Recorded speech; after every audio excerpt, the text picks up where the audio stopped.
It's like anything. If we're so focused on what we perceive as our imperfections, what we perceive as our flaws because we're comparing ourselves to other people, we don't notice that we are actually contributing in the way that we should be in watering the flowers instead of hauling up all the water. And now for something completely different.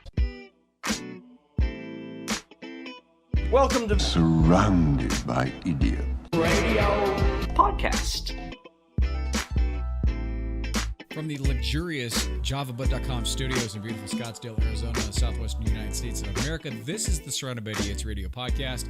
Hey, it's Tony Dufresne, PhD. Glad to be back with you. Thanks for coming in if this is your first time. This week, I want to share a story, and this is a story of a fable that's been circulating for a really long time. Not really sure exactly where it comes from, but it has such a great message, and I'm kind of in this, as you have noticed, thing about sharing particular stories and analogies and fables that have a really good message for today. And not surprisingly, these things were written hundreds or thousands of years ago, and they're still just as pertinent, just as powerful today, because the human condition is always as it has been. And so I want to share this with you and see if you can get something out of it. I call this a talking pot, a smart kid, and embracing your flaws.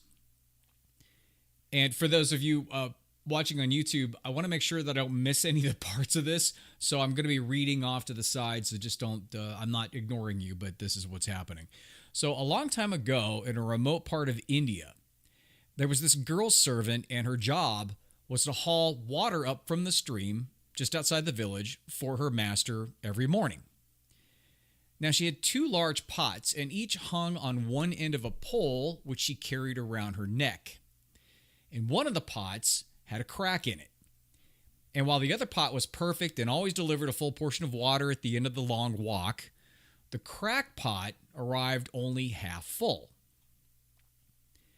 Now, for a full 2 years, this happened every morning, with the girl delivering only 1.5 pots full of water to her master's house. This led to the poor crackpot being ashamed of its own imperfection and miserable that it was only able to accomplish half of what it had been created to do. Now, after 2 years of what it perceived to be a bitter failure, the broken pot spoke to the water bearer girl one day by the stream.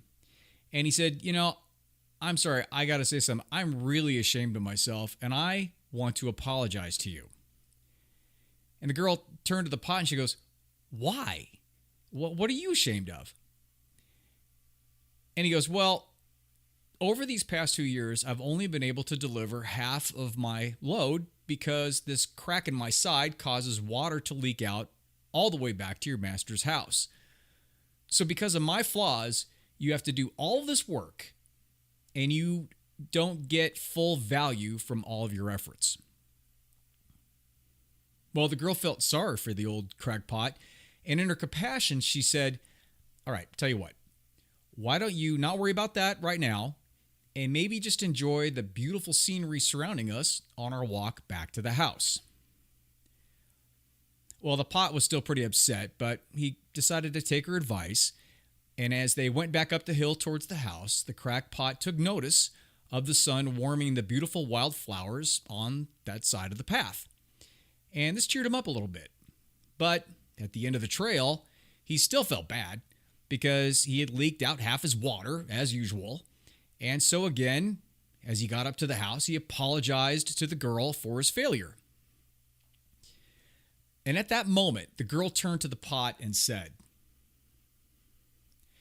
did you notice that there were flowers only on your side of the path and not the other pot's side? That's because I've always known about your flaw, and I planted flower seeds on your side of the path. And every day, while we walked back from the stream, you watered them. And for 2 years, I've been able to pick these beautiful flowers to decorate my master's table. So, without you being just the way you are, he would not have this beauty to grace his house. The end. This is such a great example of the struggle that we all have to accept. And this goes back to, I'm a philosopher. The basis of my counseling is philosophical counseling. It's your thoughts, really. It's your perceptions on who you are and how things should be and how that matches up with how things are. And the reason why you have such a hard time with things most of the time is because how you think things should be and how things are different. And so that conflict creates, stress and anxiety and depression and all that. So let's just accept the fact that we're born whole and complete, because the pot was created whole and complete. Now, he saw the crack as an imperfection, as a flaw, as him being damaged goods, as him being less than when comparing himself to the other pot.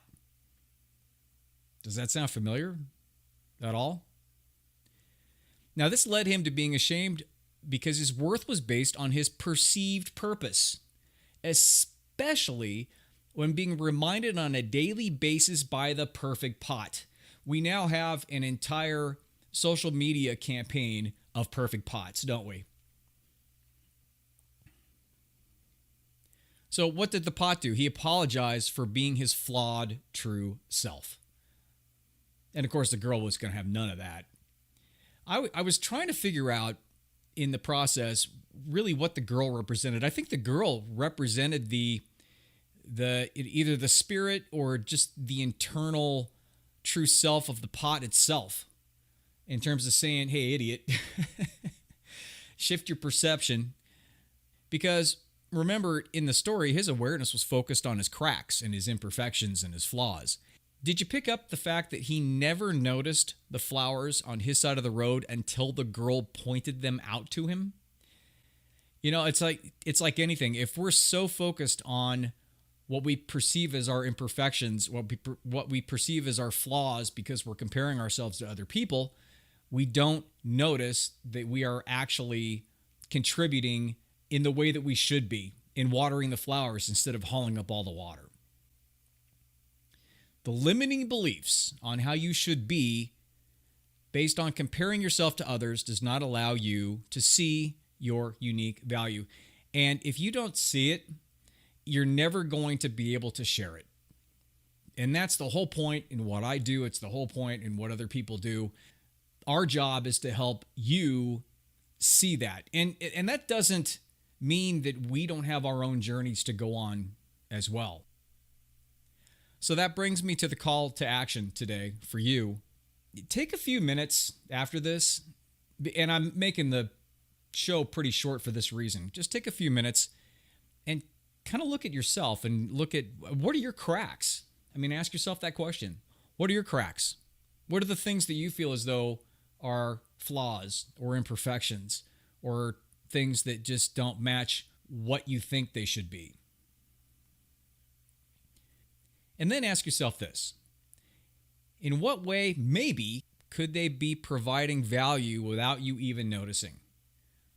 And all this is a lesson on perspective shifting, on shifting your awareness, on understanding that both the good and the bad, the left and the right, and the up and the down exist in the same plane. And I would bet that there are some things that are tied around your unique flaws, which really encapsulate you as a unique person, that there's some benefit to that in some form or fashion, not only to yourself, but to other people in the world in general. So in what way could your flaws, your imperfections, your cracks be providing value without you even noticing? The bottom line is, embrace your cracks. That's it for this week. Short and sweet. You can always go to javabud.com, JAVABUD, for all of the podcasts and the videos. And I am actually starting to create videos again. Also, if you have Alexa, I have my flash briefings on Alexa. The book Surrounded by Idiots is available on Amazon.com as well as on my website.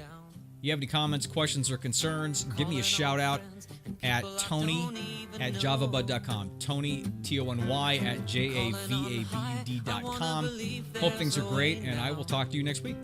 I'm too tired pretend I don't wanna be alone. I'm calling all